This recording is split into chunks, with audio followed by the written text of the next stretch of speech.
Welcome to the IDEMS Responsible AI podcast, our special series of the IDEMS podcast. I'm Lily Clements, a data scientist, and I'm here with David Stern, a founding director of IDEMS. Hi, David. Hi, Lily. What's the topic for today? Using AI to generate images. Oh, yes. That's got lots of biases in at the moment, hasn't it? Well, yeah, and I didn't notice how much until I tried to use it to generate images. So as you know, we create these different courses and the context is kind of farming in Africa, or at least for one of them, one of these courses in particular, the context was farming in Africa. So I was generating these different icons for the course and I'd say, okay, generate for me a farmer. Or in fact, I think I was asking for an image of just some fertilizer and it gave a great image of a hand pouring out some fertilizer with a white hand. I was like, okay, that's perfect, but actually I don't want a white hand for this context. So I tried for a long time, for at least an hour, to get that image, but without a white hand, of trying different requests, different ways of phrasing it. It would give a silhouette at points. It would give a huge background at points. In the end, I reached my limit, my physical limit with ChatGPT. Not my mental limit, but my physical limit of asking too many questions. And it said I have to wait another 2 or 3 hours to be able to ask again, at which point I just took that first image and manually changed the color of the hand through my own ways. And I think one of the things which is so interesting in that is this element of it was the first image that you took. I mean, I didn't know that before you just told me, but it doesn't surprise me that the first image was almost what you wanted, but it had biases which were not appropriate for the context within which you were aiming to work. And this is, if I understand correctly, this is the courses we're developing which are being used currently in Mali to train research methods support people in using data for agriculture. It's that course, isn't it? Yes, yeah, absolutely. It's that course. And it was, the more I asked, the more specific I was with how I want this image, the worse it got, the less it gave me what I wanted. If I even just explicitly said, give me an African farmer, it would then give a background with kind of flags and things. And it's like, this is great, but I just want the hand. I want the aim to be on the hand pouring out the fertilizer. If I asked for a black farmer, it gave a silhouette. And this is sort of, racial discrimination baked in, unfortunately, to these AI models. And these aren't any old AI models. These are the world-leading AI models. And this is a really, really big problem. I want to take this just in another context, but it's the same basic problem. In the same region, we do work in Niger, Burkina Faso, and Mali. This is a region which has come to prominence recently for a lot of the wrong reasons. But it's a really challenging part of the world, and one which often gets left out. So another image issue is there are all sorts of wonderful apps now around helping you identify pests and diseases on plants. And these exist and they're great and they work fantastically in contexts on which images they've been trained. But if you're in the Sahel, in Niger, Burkina Faso, and Mali, nobody has the image bank on which to train the images so that their diseases and their pests can be identified, so that they can benefit from these fantastic technologies. It's such a simple thing. What images are you training your models on? In your case, you're looking at generative AI to generate images, but I'm looking at also contexts where you're wanting to actually analyze images. And in both cases, it's the heart of the training data set, which is so important. And I can't stress enough how impossible I feel it is within our current situations to avoid these biases. And I just do not know how we could remove the biases with the technologies in the way they are at the moment, to the extent where you could actually get the results you're looking for, and where you could have people in the regions like Niger, Burkina Faso, Mali, where they are not disadvantaged because they can't access products that work as well because the training images don't exist. To add to that, I found this kind of exercise, as it were, as quite an eye-opener to see how the AI is working and to see those biases in there. As a little game, tell the robots to generate for you a maid, or maybe not a maid, because that is inherently going to be a certain gender. But if you tell it to generate for you a cleaner, you see immediately these different biases, these gender biases and things. Tell it to generate again and again and again, and have a look at, like, okay, of those images generated, how many were men? How many were women? How many, what was the cleaner holding when it was a man and when it was a woman? It tends to go, okay, a window washer, I'll give you that cleaner, and it will give you one gender instead of another. And I'm saying this here as if there's only these two options of genders as well. We don't even know how AI handles complexity. But this is the point, it doesn't. The whole point of these sorts of systems is it's in some sense giving you something on average. And as soon as you take averages, it's not actually representative of anything or anyone. My favorite example of this was, of course, they made a perfect seat for an aeroplane for a pilot, where they used all the average measurements and they tailor-made the seat for the average measurements of pilots. And of course, that meant that the seat fit nobody because there were so many dimensions. Across all the dimensions, there is no one who is average on every dimension. And so by making something which is average across many dimensions, you make something which therefore suits no one. I hadn't heard that story, and I love that. That is great. But then that also makes me want to ask, you said across all pilots, but what population of pilots? Was it Absolutely. all pilots in the world, or was it pilots in the West? My understanding is that this was a specific country doing this for their Air Force. That was my understanding. Sure. But I don't know this, and I don't want to dig into that, and I don't want to get stuck into that detail, because in some sense, the point, which is so much more important, is we're kind of accepting this convergence to the mean, getting this average, because we are relying on AI. AI is, in some sense, dragging us back to the average. Whereas we, for many years, until recently, a lot of what society has been moving towards is accepting diversity, encouraging diversity, embracing diversity. And now AI suddenly is coming in and saying, whoop, nope. Yeah. We don't want diversity, and this is what I'm giving you. One thing I wonder is about the future and how we go from here.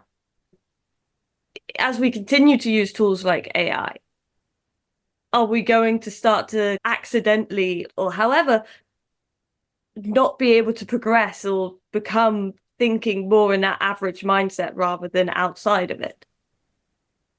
I honestly don't know. And this is something where there are views and visions for the future which I find truly terrifying. And I'm an eternal optimist. I kind of believe that despite some of the current general tendencies not going in directions that I'm particularly happy with, that society as a whole, it's gone a long way towards accepting diversity, to embracing diversity, to recognizing that, we don't want everyone to be the same. And so I believe that that belief in our societies is strong enough that we will eventually build tools that support that rather than fighting it. And so my hope is that we will eventually build tools that support that. But my worry is that that's not in the interest of big companies who are driven primarily by profit. That's in the interest of governments, of international agencies, and so on. And so part of this might be a power dynamic battle about the pressures of who is driving the development of the technologies. And if it is only for-profit companies, well, I'm afraid for them, of course, it's very cost efficient to just ignore the margins and focus on the main market. You can get more than enough money from that. Most of your money is created by just having things which are good for many people. And so there is a concern around that. And this is something we're, of course, deeply involved in ourselves, because we end up building a lot of tech for the margin. That's where we tend to be working. And we're working with universities, with UN agencies, with charitable foundations, who are the ones supporting that work. But as you can imagine, that the money in that is not competitive with the money in just selling things to the majority. And so we're not a dominant force in this at all. The dominant forces building tech are doing so for big markets. That's how you build good big tech. These are challenging issues. And of course, AI is right at the heart of this right now. And it's not AI itself. AI can serve either purpose. It depends how you implement it. Yeah, because we've spoken before. You gave a story before about, I want to say it was Harvard University, but I might be completely wrong, on a university and generating new ideas or having a competition with new ideas, and AI was kind of 8 of those top 10 or something. Those top 10 were AI generated. And that shows that AI can be creative. You know, it doesn't have to fit with this average and with everything we've got. This is a really interesting point. The question of whether AI is itself creative or whether AI can be used to enhance creativity, I would certainly agree with the latter, and there's evidence which is emerging for that. The question of whether AI itself can be creative is really a question on the definition of what is creative. What does creative actually mean? And that, I don't really want to enter into that philosophical space, because it's great for discussion, but it isn't something which I feel qualified. We've spent enough time with philosophers who are thinking about these things really hard and really well to recognize that our thoughts on this are maybe informed, but they're not fully formed. Yeah, sure. So I just want to link that back with the average bit, though. So to me, and this might be where I might have drawn the wrong connection here, but to me, we're talking about things being average, but AI giving the average. And to me, that if we kind of give the average, we're giving things as they are. And so how can we kind of use that to create? So I would frame that slightly differently. It's about AI and its role related to diversity. Is AI supporting diversity, or is AI suppressing diversity? And I would argue that AI is totally neutral. It is how you implement AI which determines whether you support or whether you suppress diversity. And so the question shouldn't be, what does AI do for diversity? The question is, what do certain implementations of AI do for diversity? And you started this with this wonderful example where, in the context of you trying to use AI tools to generate images, you have found that those tools have suppressed diversity. And you were looking for specific elements because you had a specific context, and you were struggling to meet those needs. That brought up the more serious issue of, if you didn't really care about the context, then, well, you'd just have taken the first images that came along. And therefore, everybody would do that, and that would reduce the diversity. And this would therefore take us back many years as a society. And so as a society embracing AI tools, if the AI tools are naturally suppressing diversity, then that's a really worrying sign. Now, building an AI tool differently so that diversity is baked in, and that you actually get elements of this where some elements of diversity are recognized, and you always have the option of either choosing or adapting. It bakes in ideas of diversity. It's relatively easily programmatically to imagine how that could be done. It is not, as I understand it, the pressures that the AI companies are facing at this point in time. Maybe they will have to face that if the lawsuits start coming in. No, generally, I'm not a big fan of going through legal systems. But I would absolutely encourage groups who support ethnic diversity, gender equality, and so on to take big tech to task over the lack of diversity and what the outcomes of their models are doing. Because the argument that it is not me, it's the algorithm is totally false. It is an implementation choice. Whether the big tech recognizes that or not, it is. You can build these solutions to encourage, to embrace, to support diversity if you put the time, the effort, and of course, from their perspective, the money in. And so the choice not to do so is a choice about getting the product out faster, being first to market, and therefore getting the money coming in. Spending that money to then actually make the tools better, I would argue that should be their legal responsibility. And therefore, I would not be surprised if in the next 10 years, there were a whole host of lawsuits which came out, and where actually I would hope that the arguments would be made correctly that yes, these were implementation choices that were made where the developers and therefore the companies developing them should be held responsible for suppressing diversity if that's what it is actually doing. And it's not as if this is new.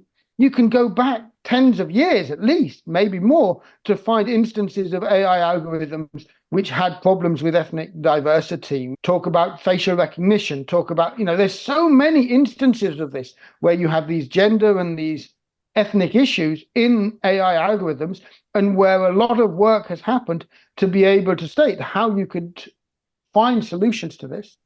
Now, I would argue quite simply that holding the algorithms in their first iteration responsible is unreasonable. Sure. By the time you get to ChatGPT 4, is that what was it, 5 we're currently on? ChatGPT 4 is where I'm generating the images from, yes.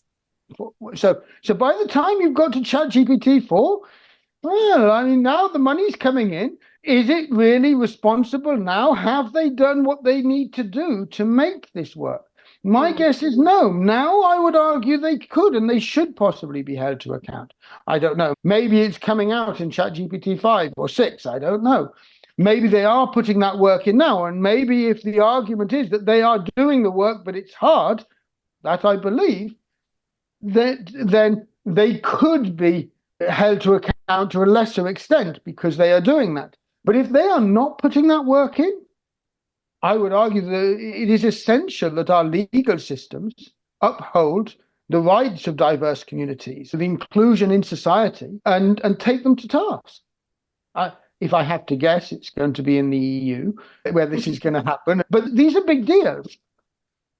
And I don't see any real incentives other than the fact that there can and there should be lawsuits which hold them to account, because their market incentives aren't there.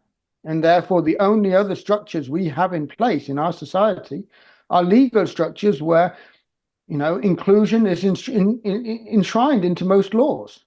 So this is something now, though, about what the companies can do and their responsibility here. But then what can we do? So when I'm generating images, I knew, okay, I know the context I want. So I kind of had to fight hard for it to give me that context.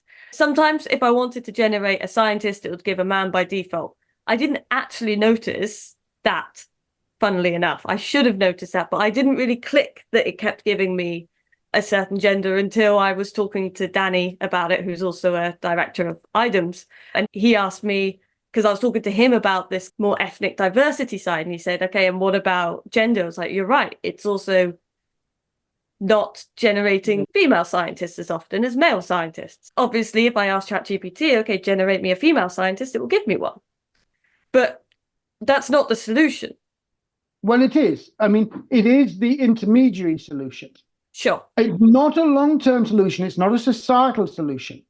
But I'm afraid we can't be the ones to drive lawsuits against this because they're not giving people scientists. And this is not our role in society, I'm afraid. I'm afraid there are other groups who are much better qualified and set up to do that. We need to just be aware of this. We need to be making sure that when we use these tools, we use them in ways which are ethically responsible. And we notice, we pay attention to the details. So just noticing alone is the first step.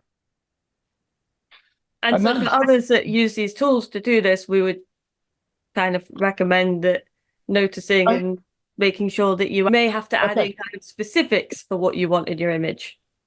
I'm going to get more concrete in this and give you some work. I haven't done this on a podcast before, but I think you should create a simple document, which is what you use to try and make sure that you carefully avoid these biases when you're using these tools at the moment in their current shape. And then the key point is, if that's a small, relatively simple document, what I would do is then when we talk to others about how they should use this, because we have our partners who are using these tools all the time, we should then make sure that they have or they use a similar document. It can be an open resource, which they can then take and they can adapt and they can use themselves. That is important. This is essential that we take this and we bring this into our work and practices. And this isn't something which existed. I'm sure some already exist and are out there. When we were not going to be the first people to be doing this. But I do think that there is value from the perspectives where we're coming from of us actually providing such a document and not just relying on the document of others. Because the thing that we have, which enables you to look at this in, I think, a way which is maybe different to many others, is this idea of actually understanding the algorithms that are behind it, maybe adapting it as the new versions come out, understanding how those algorithms have changed, what they've done related to diversity, actually dig into that as the technology is going to change, and it's going to change. And my hope is, I'm an optimist, my hope is that these will get better. It's in its infancy. The generative AI is still very, very young. So it will change and it will improve over the next few years. How it changes is going to be something which will be influenced by social pressure, whatever that means. And so getting people to actually fight for that, to make sure that these change in ways which are aligned with societal beliefs for diversity, equity, inclusion, that sort of thing, is important. We are not best placed to do that. But what we are well placed to do is to actually be the interface between people looking to serve that and people who understand the technologies deeply. And that's where we could contribute. So find a place we can contribute and contribute. That tends to be my approach to these things in general. Nope, that's true. That's true. And I shouldn't be surprised that I've been given work from this. Yes. But no, it sounds like interesting work, and it's not a difficult document to make either, that other people can kind of add to from their experiences. I know certainly after the incident of my 40 requests to get an image of changing the color of a hand, I put that into different slides on a PowerPoint just to kind of have that there for myself of, this is hilarious, of quite an interesting example of. I mean, it's the sort of thing that we're academics as well, or we were academics before. This is the sort of thing where actually writing this up properly, actually maybe even publishing it, actually once you've got that document which actually goes through and describes this, actually saying this is what happened, this is what led to the document, giving that as a presentation at a conference. I think you could do this at a number of conferences which are easy to attend and sensible, where I think you'd find traction in getting support to then build up these processes. It's a problem which everybody's aware of. Hopefully. Well, no, you're right. Because if you're not aware of it, then you might not be. You're absolutely right. I really got that one wrong. Everyone is not. I wish everyone was aware of it. Lots of people are aware of it. But what proportion of people that is actually quite scary. My guess is that it's much lower than I hope.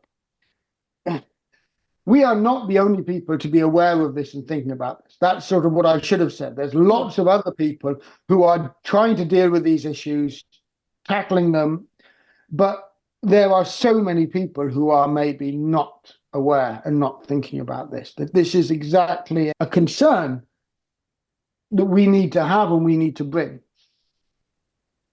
And unfortunately for me, the only problem here with these kind of images coming out this way, for me, the only problem is that, okay, I have to change it a little bit. I have to be aware of it. I have to make sure I give the correct prompts to kind of allow for this diversity in the images that come out. But actually going back to the start of this podcast, when you were talking about the farmers, that's where the kind of real problems come in. Absolutely. I mean, you're absolutely spot on. There is no automation in what you're doing, and there's a human in the loop who is able to actually take responsibility for the end result. And in that context, I have full confidence in you for making good ethical decisions. And if you get it wrong, which you will occasionally, then other people can pick you up on it and can challenge you. You know, you're in a team which will. It's something where this is likely to come back and, oh, yes, I didn't think of that. But in the context where things just get automated, it's scary. In the context where this then affects people's lives and there's nothing they can do, they're powerless with it. This is really, really difficult.